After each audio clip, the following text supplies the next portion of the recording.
कामना अपने छोटे से परिवार के साथ उत्तर प्रदेश के सोनभद्र शहर में रहती है।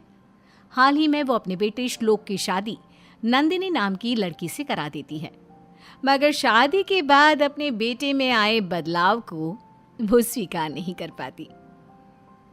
बेटा श्लोक, आज तो ऑफिस से घर इतनी जल्दी कैसे आ गया?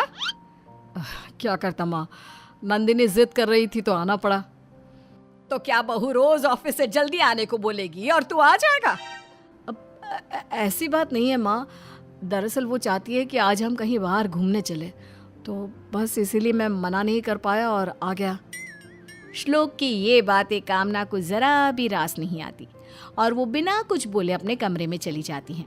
माँ के इस व्यवहार को देखकर श्लोक भी सोच में पड़ जाता है। ये माँ को अचानक क्या हो गया है?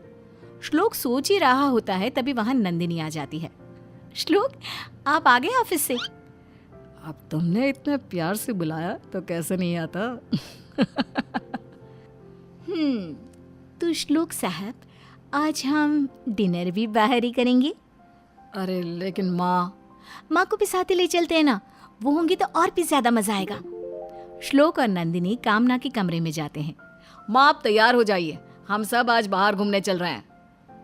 क्या सच में तुम लोग मुझे भी अपने साथ लेकर चल रहे हो?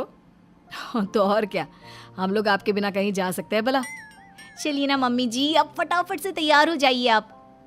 कामना झट से तैयार होकर श्लोक और नंदिनी के साथ चल देती है।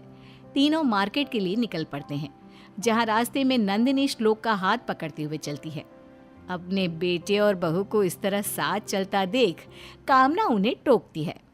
अरे हाथों में हाथ डालकर क्यों चल रहे हो तुम दोनों? ये तुम दोनों का बेडरूम नहीं, हमारी गली है, मोहल्ला है, जहाँ लोग एक चीज देखते हैं और चार बातें बोलते हैं। अब भी ना मम्मी, नंदिनी मेरी बीवी है, अब उसका हाथ नहीं पकड़ूंगा तो फिर किसका पकड़ूंगा? और फिर लोगों के बारे में सोचना ही क्यों है? हाँ, अब मेरी बात कहाँ मानोगे तुम? बीवी जो आ गई है तुम्हारी। नहीं माँ जी, आप गलत समझ रहे हो। अरे रहने दे बेटा, जिस उम्र में तुम लोग हो ना, उस उम्र से मैं भी निकल चुकी हूँ, लेकिन मैंने तो कभी कोई ऐसी हरकत नहीं की। कामना की बातों से दोनों का दिल दुख जाता है और पूरे रास्ते वो दोनों एक दूसरे से दूरी बनाकर चलते हैं। अगले दिन, नंदिनी खाना बना के नहीं, बहुत भूख लग रही है। वैसे भी लाई 2 मिनट में। अरे जल्दी कर बहू, मेरे बेटे को ऑफिस के लिए लेट भी हो रहा है। कामना आगे कुछ बोलती इससे पहले ही नंदिनी सभी के लिए खाना ले आती है। सॉरी, आज तुम्हें ऑफिस के लिए देर हो गई। वो क्या है ना, मैं आज तुम्हारे पसंद की पाव भाजी बना रही थी। आज से पहले मैंने कभी बनाई नहीं ना, इसलिए थोड़ा टाइम लग गया। एक पाव भाजी बनाने में तूने इतने घंटे लगा दिए। अरे मुझसे बोल दिया होता, मैं बना देती अपने बच्चे के लिए पाव भाजी। वैसे भी ना श्लोक को सिर्फ मेरे हाथ की पाव भाजी ही पसंद है, किसी और की पाव भाजी की तरफ तो वो देखता तक नहीं। कामना की इन बातों से एक बार फिर नंदिनी निराश हो जाती है। तभी नंदिनी को दुखी देख श्लोक कहता है, माँ आप ये क्या बोले जा रही हैं? नंदिनी प्लीज जल्दी से खाना दे दो, फिर मुझे ऑफिस के लिए भी तो निकलना है। नंदिनी श्लोक और अपनी सास के लिए खाना लगाती है। नंदिनी तुम्हारे हाथों में तो सचमुच जादू है, मैंने आज से पहले कभी इतनी स्वादिष्ट पाव भाजी नहीं खाई है ना माँ? माँ जी, आपने तो खाया ही नहीं, जल्दी से खाकर बताइए ना कैसी लगी आपको मेरी पाव भाजी। हाँ माँ, नंदिनी ने सच में बहुत टेस्टी पाव भाजी बनाई है, एक बार खाकर तो देखिए। नहीं बेटा, मुझे भूख नहीं लग रही, बाद में खा लूंगी मैं। क्या हुआ माँ, कोई बात है क्या? आप कुछ नाराज सी लग रही हैं। नहीं बहू, ऐसी कोई बात नहीं है।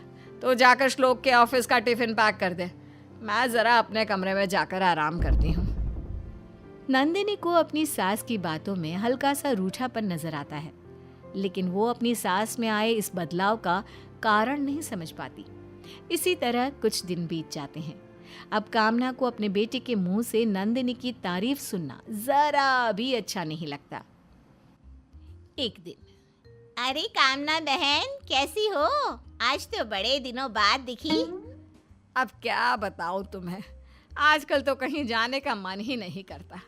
सारा दिन बस बिस्तर पर ही आराम करती रहती हूँ। सच में बहन, तुम्हारा तो भाग्य चमक गया नंदिनी जैसी बहू पाकर। और एक मेरी बहू को देख लो, बिस्तर तो छोड़ो, सोफे पर भी चैन से नहीं बैठने देती। कामना और शालिनी बात कर रहे होते हैं, तभी उधर नंदिनी भी आ जाती है। वो पीछे खड़ी होकर उनकी बातें सुनने लगती है। हाँ, इस मामले में तो मेरी बहू बहुत अच्छी है, पर क्या कोई बात है क्या? और तू इतनी दुखी क्यों लग रही है? अरे नहीं नहीं, बस ऐसे ही, कोई खास बात नहीं है। अब बता भी दे कामना, क्या पता मैं तेरी कोई मदद कर सकूं। तुम्हें पता है, जब से नंदिनी मेरे घर में आई है ना, तब से श्लोक पहले जैसा नहीं रहा। अब वो बहुत बदल चुका है। और तो और, अब उसे मेरे हाथ का खाना भी पसंद नहीं। दिन रात जब देखो बस अपनी बीवी के गुणगान करता रहता है। तू इस बात से परेशान है? तेरा लड़का तो तब भी ठीक है, जरा मेरे घर आकर देखियो किसी दिन, बीवी के पैर दबाता नजर आएगा तुझे मेरा बेटा। कामना आगे कुछ नहीं कहती। वो चुपचाप अपने घर लौट जाती है। वहीं उनके पीछे खड़ी नंदिनी अपने सास के दिल की बातें जानकर अचंभे में पड़ जाती है। उसे अपने कानों सुनी बातों पर यकीन नहीं होता। वो सोचने लगती है कि आखिर वो ऐसा क्या करे जिससे उसकी सास की शिकायतें दूर हो सके। नंदिनी, कहाँ हो तुम? देखो, मैं तुम्हारे लिए गिफ्ट लेकर आया हूँ। क्या है इसमें? तुम खोलकर खुद ही देख लो। नंदिनी गिफ्ट खोलकर देखती है। वाह, ये तो बहुत सुंदर नेकलेस है। मैं जानता था तुम्हें ये नेकलेस जरूर पसंद आएगा। अचानक से नंदिनी की नजर दूर खड़ी अपनी सास पर जाती है। उसे अपनी सास की कही बातें याद आ जाती है। श्लोक, ये तुम मम्मी जी को दे दो प्लीज। मैं क्या करूंगी इसका? तुम तो जानती ही हो मुझे इन सब का कुछ खास शौक भी नहीं है। तुम ऐसे क्यों बोल रही हो नंदिनी? क्या तुम्हें ये हार पसंद नहीं आया? हार ठीक है, पर कुछ खास भी नहीं है। मुझे ये ज्यादा पसंद नहीं आया। आप एक काम कीजिए ना, ये हार आप मम्मी जी को दे दीजिए। श्लोक गुस्से में अपना पैर पटकता हुआ वहां से चला जाता है। कुछ ही देर बाद नंदिनी सभी को खाने के लिए आवाज देती है। नंदिनी सभी की थालियों में खाना परोसती है। नंदिनी, ये आज कैसा खाना बनाया है तुमने? इसमें तो जरा भी स्वाद नहीं है। हाँ बहू, इसमें तो नमक मिर्च मसाले कुछ भी नहीं है। शायद मैं भूल गई होंगी मम्मी जी, मुझे माफ कर दीजिए। लगता है तुम खाना बनाना भूल चुकी हो नंदिनी। माँ, क्या आप दूसरा खाना बना देंगी? बहुत समय हो गया है, आपके हाथ का कुछ खाया भी नहीं है। कामना झट से रसोई में जाकर खाना बनाने लगती है। आधे घंटे बाद कामना सभी के लिए खाना बनाकर ले आती है, जिसे वो सबसे पहले श्लोक को देती है। वाह माँ, आज कितने दिनों बाद आपके हाथों का खाना खाया है। आपके हाथों में आज भी वही स्वाद है जो पहले हुआ करता था। अपने बेटे के मुंह से इतने दिनों बाद तारीफ सुनकर कामना आज बेहद खुश होती है। नंदिनी भी ये सब देखकर मन ही मन बहुत खुश होती है। खुश भी क्यों ना हो, आखिरकार उसकी मेहनत रंग जो ला रही है। अगले दिन, माँ, आज भी प्लीज आप ही खाना बना दीजिए। कल के बाद तो नंदिनी के हाथ का खाना खाने का मन ही नहीं कर रहा। हाँ हाँ बेटा, क्यों नहीं, मैं अभी तेरे फेवरेट आलू के पराठे बनाकर लाती हूँ। कामना अब खुश रहने लगी थी।